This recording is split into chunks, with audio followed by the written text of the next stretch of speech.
ഹിമാചൽ പ്രദേശിലെ ഷിംലയിൽ വാഹനത്തിന് മുകളിലേക്ക് പാറക്കല്ല് വീണുണ്ടായ അപകടത്തിൽ മരിച്ച സൈനികൻ കോഴിക്കോട് ഫറൂഖ് സ്വദേശി ആദർശിന്റെ സംസ്കാരം ഇന്നാണ്. രാമനാട്ടുകരയിൽ നിന്ന് വിലാപയാത്രയായാണ് മൃതദേഹം ഇപ്പോൾ വീട്ടിൽ എത്തിക്കുന്നത്.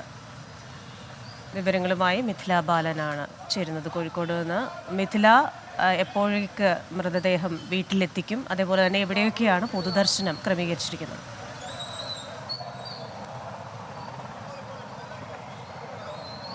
ക്രിസ്റ്റീന, സ്മിത, നമ്മളിപ്പോൾ ദൃശ്യങ്ങളിൽ കാണുന്നത് ആദർശിന്റെ ഭൗതികദേഹവുമായുള്ള വാഹനം ഇപ്പോൾ രാമനാട്ടുകര ഫ്ലൈ ഓവറിന് താഴെ എത്തിയിട്ടുണ്ട്. ഇവിടെ നിന്നാണ് മൃതദേഹം വിലാപയാത്രയായി വീട്ടിലേക്ക് കൊണ്ടുപോവുക. സൈനികരുടെ അകമ്പടിയോടെയാണ് ഈ ഒരു മൃതദേഹം ഇവിടെ എത്തിച്ചിട്ടുള്ളത്. നൂറുകണക്കിന് ആളുകളാണ് അവസാനമായി ഒരു നോക്ക് ആദർശിനെ കാണാനായി ഇവിടെ എത്തിയിട്ടുള്ളത്. ജനപ്രതിനിധിയുണ്ട്, നാട്ടുകാരുണ്ട്, വിവിധ സന്നദ്ധ സംഘടനകളുണ്ട്. എല്ലാവരും തന്നെ ഈ ഒരു വിലാപയാത്രയുമായി ആദർശിന്റെ ഭൗതികദേഹവുമായി ഇപ്പോൾ ഇവിടെ നിന്നും വിലാപയാത്ര അല്പസമയത്തിനകം ആരംഭിക്കും. നമ്മളിപ്പോൾ ദൃശ്യങ്ങളിൽ കാണുന്നത് ആദർശിന്റെ ഭൗതികദേഹം വഹിച്ചുള്ള വാഹനമാണ്.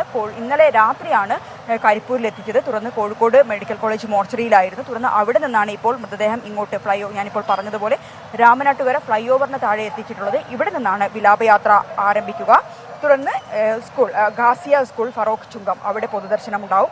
1 മണിക്കൂറോളം നേരം അവിടെ പൊതുദർശനമുണ്ട്. അതിനുശേഷമായിരിക്കും സംസ്കാരം നടക്കുക. കഴിഞ്ഞ വെള്ളിയാഴ്ചയായിരുന്നു ആദർശ് സഞ്ചരിച്ച കരസേനയുടെ വാഹനത്തിന് മുകളിലേക്ക് ജോലിക്ക് പോകുന്നതിനിടെ പാറക്കഷ്ണം കല്ല് വീണ് അപകടത്തിൽപ്പെട്ടത്.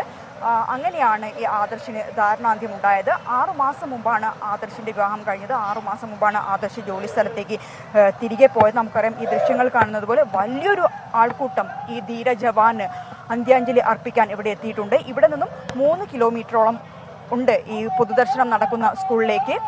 ജനപ്രതിനിധികളും ആദർശിന്റെ സുഹൃത്തുക്കളും നാട്ടുകാരും ഒരു നാടൊന്നാകെ ഇങ്ങോട്ട് ഈ ഒരു വിലാപയാത്രയിൽ പങ്കെടുക്കാനായി ഇവിടെ ഒഴുകിയെത്തിയിട്ടുണ്ട്. ഞാൻ നേരത്തെ സൂചിപ്പിച്ചത് ആംബുലൻസുകളുടെ ഒരു നീണ്ട നിര ഈ ഒരു വാഹനത്തിൽ, ഇപ്പോൾ നമ്മൾ ഈ കാണുന്ന ഈ വാഹനത്തിന്റെ മുന്നിലുണ്ട്. ആംബുലൻസുകളുടെ ഒരു നീണ്ട നിരയുണ്ട്, ബൈക്കുകളുണ്ട്, സൈനികരുണ്ട്, വിവിധ സന്നദ്ധ സംഘടനകളുണ്ട്. ഇത്തരത്തിൽ നോക്കുകയാണെങ്കിൽ ഒരു നാടൊന്നായി, ഒരു നാടെന്ന് പറയാൻ പറ്റില്ല, ഈ ഒരു പ്രദേശത്തെ കോഴിക്കോട് ഈ സമീപ പ്രദേശത്തെ എല്ലാമുള്ള ആളുകളെല്ലാം തന്നെ ഇങ്ങോട്ട് ഒഴുകിയെത്തിയിട്ടുണ്ട്. MK രാഘവൻ ഉൾപ്പെടെയുള്ള ആളുകൾ ഇങ്ങോട്ട് എത്തിയിട്ടുണ്ട്. നാട്ടുകാർ അവർക്ക് ഏറ്റവും പ്രിയപ്പെട്ട ഒരാളായിരുന്നു ആദർശിന്റെ ആ ഭൗതികദേഹം കാണാൻ, അവനെ അന്ത്യയാത്ര അയക്കാൻ വേണ്ടി ഇവിടെ കാത്തു നിൽക്കുകയാണ്. 1 മണിക്കൂറോളം ഈ ഒരു സ്കൂളിൽ, തൊട്ടടുത്തുള്ള ആദർശിന്റെ വീടിന് സമീപത്തെ സ്കൂളിൽ തന്നെയാണ് പൊതുദർശനം ക്രമീകരിച്ചിട്ടുള്ളത്. അവിടെ 1 മണിക്കൂറോളം നേരം ഈ ഒരു പൊതുദർശനം ഉണ്ടാകും. നമുക്കിപ്പോൾ കാണാം, സൈനിക വാഹനത്തിലാണ് ആദർശിന്റെ ഭൗതികദേഹം ഇപ്പോൾ വിലാപയാത്രയ്ക്കായി ഇങ്ങോട്ട് എത്തിച്ചിട്ടുള്ളത്. 50-ലധികം ആംബുലൻസുകൾ ഈ ഒരു വിലാപയാത്രയിൽ അകമ്പടിയായി പോകുന്നുണ്ട്. ജനപ്രതിനിധികളുണ്ട്, നാട്ടുകാരുണ്ട്. ഞാൻ നേരത്തെ സൂചിപ്പിച്ചതുപോലെ തന്നെ 3 കിലോമീറ്റർ ദൂരമാണ് സ്കൂളിലേക്കുള്ള സമയം. ആ ഒരു ദൂരം ഇത്തരത്തിൽ വിലാപയാത്രയായി കൊണ്ടുപോകും. അതിനുശേഷമായിരിക്കും വീട്ടുവളപ്പിൽ സംസ്കാര ചടങ്ങുകൾ നടക്കുക. പൂർണ്ണ സൈനിക ബഹുമതികളോടെയായിരിക്കും ഈ സംസ്കാര ചടങ്ങുകൾ ഉണ്ടാവുക. വെള്ളിയാഴ്ച ഉച്ചയ്ക്കാണ് ജോലിക്ക് പോകുന്നതിനിടെ കരസേന വാഹനത്തിന് മുകളിലേക്ക് ഷിംലയിൽ വാഹനത്തിന് മുകളിലേക്ക് പാറക്കല്ല് വീണുണ്ടായ അപകടത്തിലാണ് സൈനികൻ കോഴിക്കോട് ഫറൂഖ് സ്വദേശി ആദർശിന്റെ ജീവൻ നഷ്ടമായത്.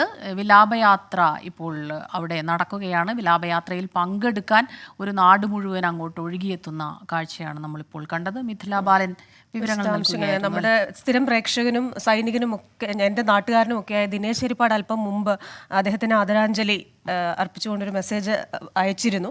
ഈ പറഞ്ഞ പോലെ ഞാൻ പെട്ടെന്ന് ഓർക്കുന്നത്, എൻ്റെ നാട്ടിൽ നിന്ന് രവി എന്ന് പറയുന്ന ഒരു ചേട്ടൻ ഇതുപോലെ ഈ ഒരു ഏജിലൊക്കെയാണ് പട്ടാളത്തിൽ പോയത്. അപ്പോൾ കുറച്ച് നാളിന് ശേഷം അദ്ദേഹം ഇതുപോലെ തന്നെ വെടിയേറ്റ് മരിച്ചു. പെട്ടെന്ന് എനിക്ക് ആ ഓർമ്മയാണ് വന്നത്. അപ്പോൾ നമുക്ക് സഹിക്കാൻ പറ്റാത്തൊരു കാര്യമാണ്, പ്രത്യേകിച്ച് കുടുംബജീവിതമൊക്കെ ഒന്ന് ആരംഭിച്ച് വന്നതാണ്. ദുഃഖകരമായ വിവരമാണ്. ആദരാഞ്ജലികൾ, പ്രണാമം.